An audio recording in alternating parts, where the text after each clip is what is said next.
guys, it's Paula and I hope you are doing well. This is going to be a new episode of Confessions of a Makeup Hoarder. This is part of a series that I've been doing over the last year and a half. I will link the playlist to this series down below in the description box if you've never seen a confessions video. People seem to like them. You might like them too, so I will leave the playlist down below. But basically, the whole point of my Confessions of a Makeup Hoarder videos is to kind of pinpoint, confess if you will, and discuss what are the marketing tactics that I fall for time and time again, and what are my shopping habits when it comes to purchasing makeup, as well as what are my makeup use-up habits. So basically, I'm calling myself out on the floor in every one of these videos. I have a new confession for you today, and this is it. When a makeup company releases a product with a new texture formula, I am much more likely to buy it. I am a sucker for textures in makeup. If a product is described as bouncy, jelly, putty, I am 10 times more likely to buy that product than the powder highlighter sitting right next to it on the shelf. I am really into products with those cream to powder textures. I've been a sucker for them for a long time, and it's not good because those products do not tend to last forever. And when you buy as much makeup as I do, or when you have bought as much makeup as I have bought, there's not enough time to get around to all the putty, bouncy, jelly makeup that I own, which is unfortunate. I don't know what it is about the word putty, but all I need is to see some beauty guru do this to a product and show their fingerprint in it, and I'm sold. I could be completely uninterested in the product, and all I need to see is somebody squish their finger in it, and I'm like, like, that's it. I'm done. My wallet is coming out. I'm buying the product. I'm weak. So I have pulled out some of my best jelly, squishy, putty, bouncy products that I own, and I thought I would show some of them to you. A lot of this goes way back to the beginning of ColorPop. I don't know off the top of my head how long ColorPop has been around. I'm guessing, well, they celebrate every year, and they've had 5 years of Super Shock Shadows. So they've been around for at least 5 years, and I got in on these Super Shock Shadows sometime during year 1.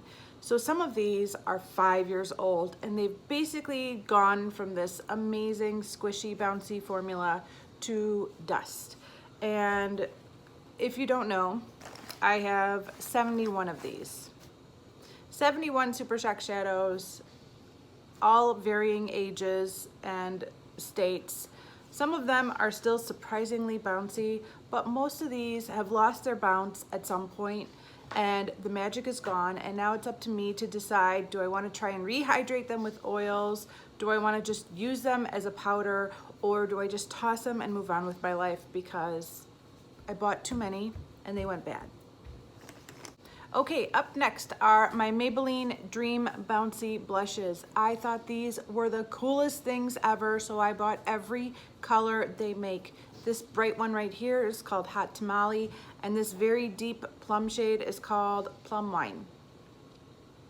Neither one of them are great color matches for me, but I had to collect them all, and so I did. These are really holding up well for their bouncy texture. They really haven't changed much. I've had them for a long time. Not forever, but I've had them for a long time, and they're still working really good. As most of you know, I'm panning one of these this year. Are any of these shades that unique? No, it was the word bouncy. I wanted to feel what bouncy blush feels like, so I bought them all. Not good. Of course, soon after, ColorPop came out with Super Shock highlighters and Super Shock cheek colors. I can barely get the words out. So I had to try those, and so I bought those. These formulas seem to have a bit more longevity to them than the Super Shock shadows, which is a relief because I have like 6 highlighters and like 2 blushes. So hopefully they will hold out a little bit longer, but they're not gonna last forever. I received this single eyeshadow from an Ipsy bag a while back. It's the shade White Gold. What is the brand? City Color. And this is a very squishy, jelly, moussey texture. It comes with a little lid on it to try and protect it. It's actually doing a pretty good job, I think. I've had this for forever and it's still really squishy, really moussey, very wet.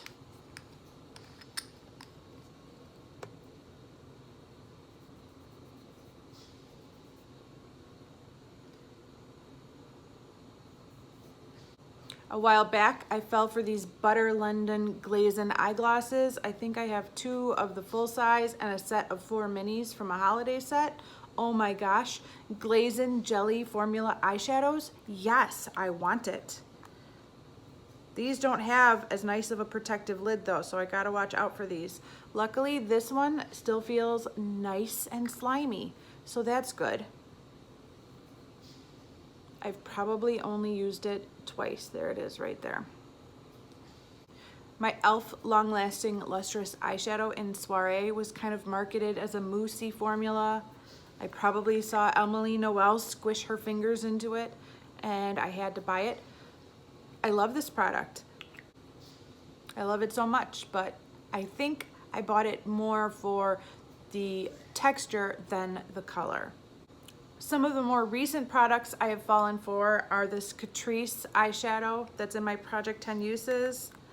This is another jelly blub blub blub blub formula. It feels slimy and wet and cool. Literally cool, not neat cool. These JCat Prismetal Chrome Eye Mousses. I bought it for the formula.